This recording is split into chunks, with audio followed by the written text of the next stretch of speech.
ఉద్దేశంతో వాళ్ళ తండ్రి బతుకున్నంత కాలం దాని జోలికి పోకుండా, అదేవిధంగా అక్కడ వాళ్ళమ్మ మొదట వాళ్ళ తండ్రి చనిపోయినారు, తర్వాత వాళ్ళ అమ్మ చనిపోయింది. అంతవరకు ఆస్తి జోలికి పోకుండా ఇప్పుడు తను వీళ్ళను మోసం చేసేసి వాళ్ళ అమ్మ కూడా చనిపోయిందనే ఉద్దేశంతో ఆ ఇల్లుని, ఆ 25 సెంట్ల స్థలాన్ని కూడా కబ్జా చేసుకొని ఫేక్ డాక్యుమెంట్స్ సృష్టించినాడు.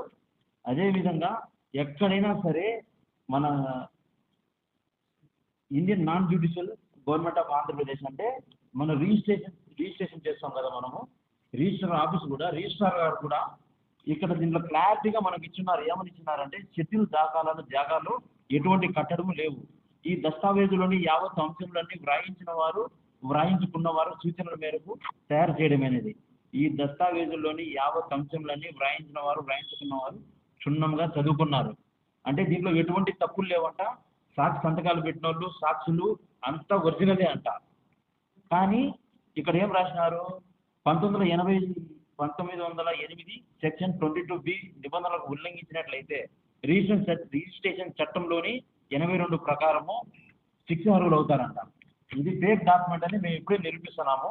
ఎక్కడైనా సరే అన్నదమ్ముల్లో 5 మంది అన్నదమ్ములు అయితే మొదటి వాడికి 62 సంవత్సరాలు, ఇతను వ్రాయించుకున్నవారు క్రీస్తకం పఠాన్ గౌస్ కుమారుడు పఠాన్ శేక్షావల్లి ఖాన్ 56 సంవత్సరాలు.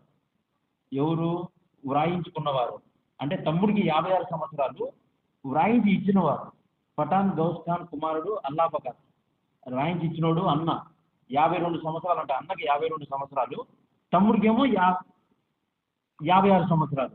అంటే ఇది ఎక్కడన్నా సమాజంలో మీరు ఎక్కడన్నా విన్నారా? అన్నకి 52 సంవత్సరాలు, తమ్ముడికి 56 సంవత్సరాలు. ఈ మొత్తం ఫేక్ డాక్యుమెంట్స్. ఈ రీసెర్చ్ చేసుకునేటప్పుడు కుటుంబంలో వాళ్ళు పెద్దలు కావచ్చు, అన్నదమ్ములు కావచ్చు, వాళ్ళ సహచరులు కావచ్చు, ఇంట్లో వాళ్ళ కూతుళ్ళు కొడుకులు ఎవరో ఒకరికి ఆధార్ కార్డు తీసుకొని దాన్ని జాయిన్ చేసి వాళ్ళ తమ్ ఇంప్రెషన్ తీసుకొని దాన్ని రిజిస్టర్ చేస్తారు. అంటే రిజిస్టర్ గారు కూడా వీళ్ళని మోసం చేసినట్లే కదా.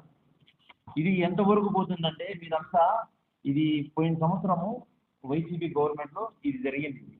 వీళ్ళు ఆఖరికి మాకు అన్యాయం జరుగుతుందని చెప్పి స్టేషన్ పెట్టిస్తే స్టేషన్లో కూడా సిఐ గారు వాళ్ళు రాజకీయ బలం, ధనబలం ఎక్కువగా ఉండడంతో ఈ రోజు దాకా వాళ్ళకి న్యాయం జరగలేదు.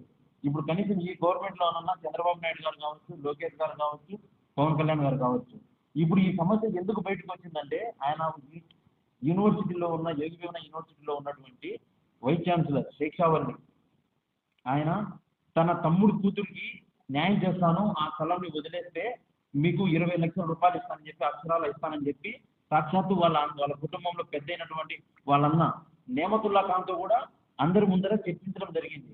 ఆ భూమి వదిలేస్తే మీకు ఇస్తానని. ఇప్పుడు ఫేక్ డాక్యుమెంట్స్ అని తెలిసిపోయింది. ఇది తెలిసిపోయిన తర్వాత వీళ్ళు ఏం చేస్తున్నారంటే నువ్వు ఖచ్చితంగా చెప్పిన దగ్గర సంతకం పెడితే నీకు 2 లక్షలు ఇస్తాను, లేకపోతే అది కూడా అయ్యానని చెప్పి రోజు బెదిరిస్తున్నారు అనమాట. ఇది జరిగింది. వీళ్ళకి ఇప్పుడు ఎటువంటి న్యాయం కావాలంటే ఆ అమ్మాయికి ఇంకొక 4 రోజులు గడువు ఉంది. 28 రోజుల్లో ఆ అమ్మాయికి పెళ్లి ఖరారయ్యింది, నిశ్చితార్థం అయిపోయింది. ఆ అమ్మాయికి 28 రోజుల్లో పెళ్లి పెట్టుకొని ఇప్పుడు తీరా వాళ్ళ పెద్దనాన్న వీళ్ళని మోసం చేసేసినాడు, చేతులు ఎత్తేసినాడు.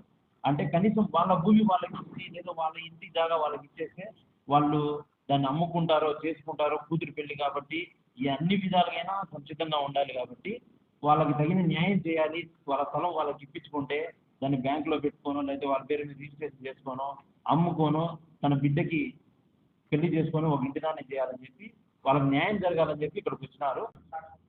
మాది వెంపల్ అన్న. నాకు తెలియకుండా, మా అన్నకు తెలియకుండా భూమి రాపించుకున్నారు.